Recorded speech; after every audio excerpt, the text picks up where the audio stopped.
Aliens को लेकर जिज्ञासा हमेशा बनी रहती है। इससे आम लोगों के साथ साथ वैज्ञानिक भी नहीं बच पाए हैं। पृथ्वी पर एलियंस को देखे जाने की घटनाओं पर कई तरीके के रिसर्च चल रहे हैं, लेकिन कम लोग जानते हैं कि पृथ्वी के बाहर ब्रह्मांड में एलियंस की खोज के लिए विविध प्रयास किए गए हैं। इनमें से सबसे पहला प्रोजेक्ट ओज़मा था। इस प्रोजेक्ट को बाह्य जीवन की तलाश का पहला व्यवस्थित और वैज्ञानिक प्रयास माना जाता है। इस प्रोजेक्ट को ज्यादा सफलता तो नहीं मिली, लेकिन एलियंस की तलाश के प्रयास उसके बाद भी जारी रहे।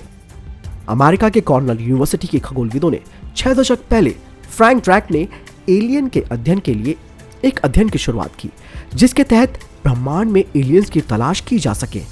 अपनी टीम की अगुवाई करने वाले डॉर्के ने प्रोजेक्ट ओज़मा के लिए नेशनल रेडियो एस्ट्रोनॉमी ऑब्जर्वेटरी में 85 फुट का टेलीस्कोप शुरू किया।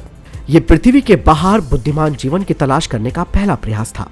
इसे काफी महत्वाकांक्षी माना जा रहा था, लेकिन इस पहले प्रयास में शोधकर्ताओं को निराशा हाथ लगी, क्योंकि उन्होंने पृथ्वी के बाहर जीवन के होने के किसी भी तरीके के संकेत नहीं दिए पृथ्वी के बाहर बुद्धिमान और विकसित सभ्यताओं की खोज के वैज्ञानिकों के प्रयास के तहत कई अध्ययन हुए, जिसमें कि विद्युत चुंबकीय स्पेक्ट्रम में वैज्ञानिक रेडियो और प्रकाशीय संकेतों की पड़ताल भी कर रहे थे। पृथ्वी के बाहर से आने वाले इन संकेतों के स्वरूपों का विश्लेषण किया जाता है, जिससे ये तय किया जा सके कि क्या ये संकेत जानबूझकर या फिर गलती से भी एलियंस या बाहरी बुद्धिमान प्राणियों के द्वारा भेजे गए हैं। अध्ययन अधिकांश ऐसे लक्ष्यों की खोज करने पर केंद्रित होते हैं जो ऐसे तारों के आसपास में होते हैं जो हमारे सूर्य की तरह हो। प्रोजेक्ट ओज़मा की शुरुआत 1960 में हुई थी, जब पहला सेटी अध्ययन किया गया। इसमें दूसरे तारों के तंत्रों से आने वाले रेडियो संकेतों का अध्ययन करने का प्रयास किया गया। वैज्ञानिक ड्रैक की अगुवाई में खगोलविदों ने एप्सिलॉन इरदानी और टाउ सेटी नाम के तारों को लक्षित किया। ये दोनों ही तारे पृथ्वी से 11 प्रकाश वर्ष की दूरी पर थे और सूर्य जैसे ही थे। वैज्ञानिकों को लगा था कि इन तारों के तंत्र में ग्रह जो चक्कर लगा रहे होंगे, वहां पर जीवन हो सकता है। अध्ययन के लिए खगोलविदों ने 6 घंटे वाले आकाश का अवलोकन किया और पृथ्वी की ओर आने वाले रेडियो संकेतों को पकड़ने का प्रयास किया। 4 महीने के इस प्रोजेक्ट में 150 घंटों का अवलोकन किया गया, लेकिन वैज्ञानिकों को किसी भी तरीके का रेडियो संकेत नहीं मिला। इस तरीके से इस प्रोजेक्ट को रोक दिया गया।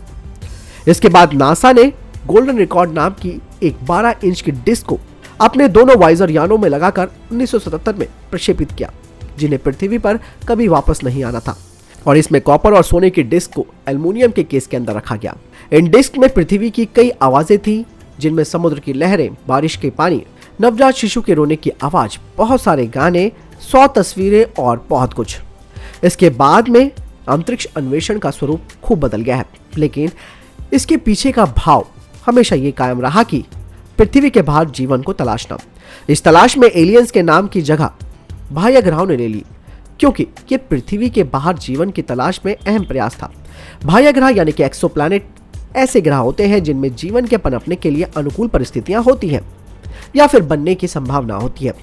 आज एक्सोप्लैनेट यानी कि बाह्य ग्रहों और सुंदर अंतरिक्ष में जीवन की तलाश के लिए विशेष वेधशालाएं और टेलीस्कोप भेजे जा रहे हैं। तो दोस्तों, आपने जाना है प्रोजेक्ट ओज़मा के बारे में, जो कि पहला प्रोजेक्ट था एलियंस की खोज के लिए। हालांकि सफलता नहीं मिली, लेकिन प्रयास आज भी जारी है। आपको क्या लगता है? कमेंट सेक्शन में लिखकर जरूर बताएं। नमस्कार।